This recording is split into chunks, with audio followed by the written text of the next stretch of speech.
speaking, and Doc also mentioned it. It was part of a major.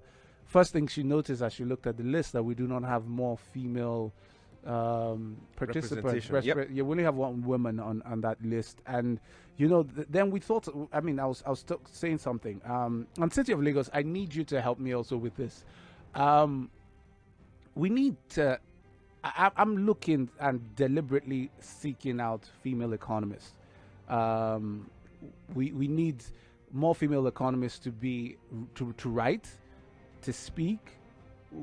Because I know that a lot of them exist, and the few I've reached out to seem to not want to speak on camera or speak to the media for some reason I don't understand entirely. But we would like to have more of those voices. So if you know any subject matter experts, especially when it comes to economics, that would not mind to be on radio speaking, please reach out to us. I would like to, because this list could have more people.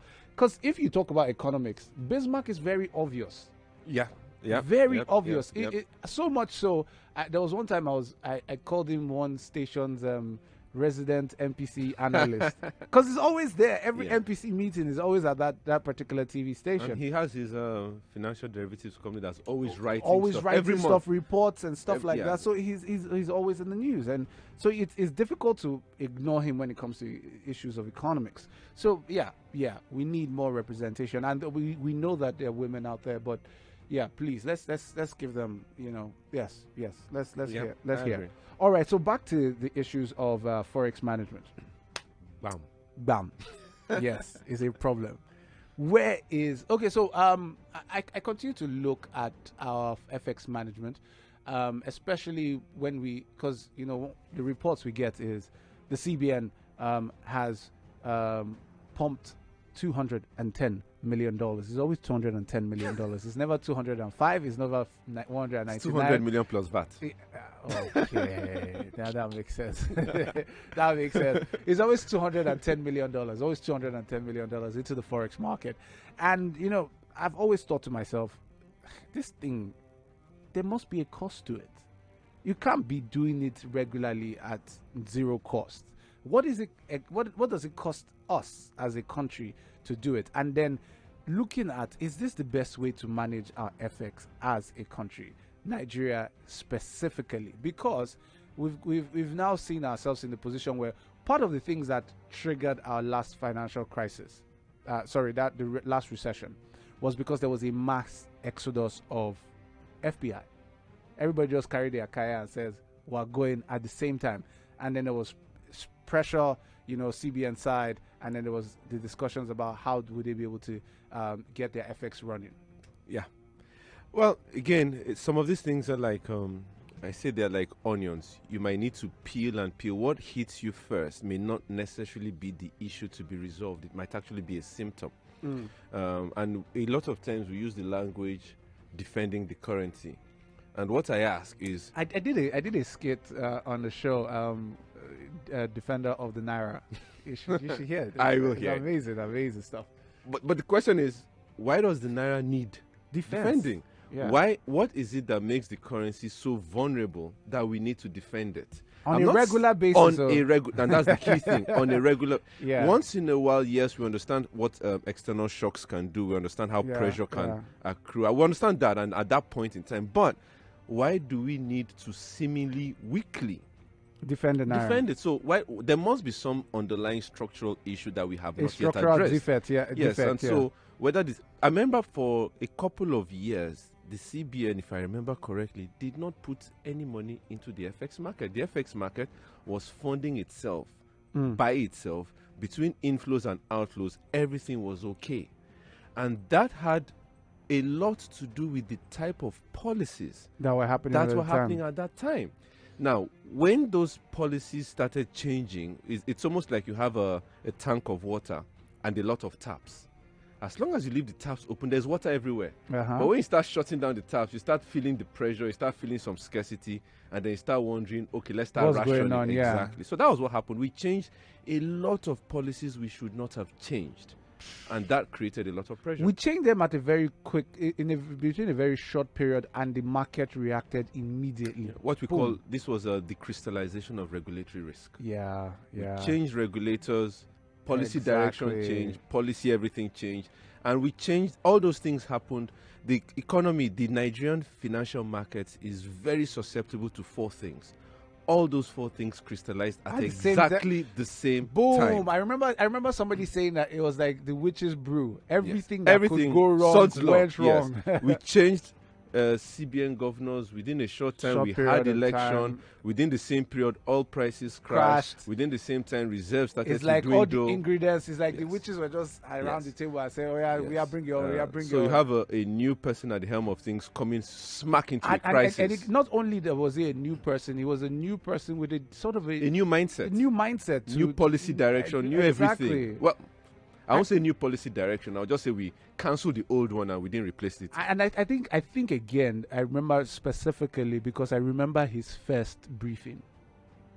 We were all confused. I was thinking, what exactly is he saying? You know, because what happened after the next 2 weeks was everybody was trying to assume what he said. And we're like, he said this. He must obviously mean this. Then he now had to drop a circular saying, what I said. I'm like, And nothing okay. has changed. So nothing has changed. So you go to different financial institutions to do certain things, and 2 would give you opposite interpretations Of the same and thing. there is none that would be able to bring out a document to say This is exactly so what they're it all is. trying to read off language, body language, and insinuations, and there is absolutely no way I mean, you can okay, so survive like City that. of Lagos yesterday, we read out a policy to you about CBN's new FX. Sorry, I say FX. FX is in my head now. Cashless Cashless Nigeria policy, and it started to go back and forth. And you know, because we had a discussion here, and I put the video on Twitter, and somebody said, you know, somebody was trying to shade, and he said, can you imagine everybody in the studio except one person did not understand the policy? And I had to reply, we were following the letter of the circular. The letter, it's the letter of this. If you know CBN long enough, you know that you have to follow that letter, because if you don't and you assume, you will get burned. Yes. And then City of Lagos, by the way, like I said yesterday, that circular is not new. Or at I least put it on. I put it out from 2011. the practice is not entirely new. So it's been around for a while, and so when you have to be guessing is a problem. Yeah. You see, that's my own issue with, you can't be having us guessing what you mean. Have you? You should. I mean, if it's a policy issue, I don't think you can have a policy that's effective if it's not clearly understood By the people that are going to by the practitioners. I Of mean, the it doesn't make any policy. sense. You really have, if it is not understood, it is not the public that is ignorant. It is that you have not communicated effectively. Boom. Go back and write, this is what, there's nothing wrong with spelling it out and say, okay, when we're making statements on radio, on TV, we have 10 seconds, we have 15 seconds. Yeah, we can understand that. Yeah, But go on your website and put out the detail, Of like the- we do with the NPC. The NPC briefing is Ooh. a few minutes, but the NPC document sometimes is- is 70 pages. As in, If you choose not to read it, it's then up to you. It's up then. to you. But give us a detailed explanation. But still going on FX forex management, I want to, because if these guys are advisory to the president, or at least to the government of the day, I'm curious to see what their direction would be as concerns forex management, and they all have clear examples to how they believe forex management should work. I remember speaking to Chukwuma Soludo, Prof, one time, and I was asking about the issues with Naira. First of all, I asked, does he feel he's overvalued? 2, the management of FX in Nigeria, it's moved away from his tenure. Of course, things have changed, but I was asking at that particular time that would he have deviated from where, because it does look like a peg A and peg B from where we were when we were under his tenure and where we are right now. Oh, see, I mean, no, his tenure. So there are different things. There are 3 things I'd like to say. One about his tenure.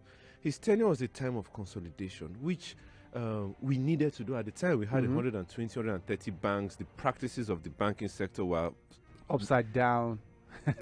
putting it nicely, suboptimal. Yeah. And so what he did was to create some consolidation where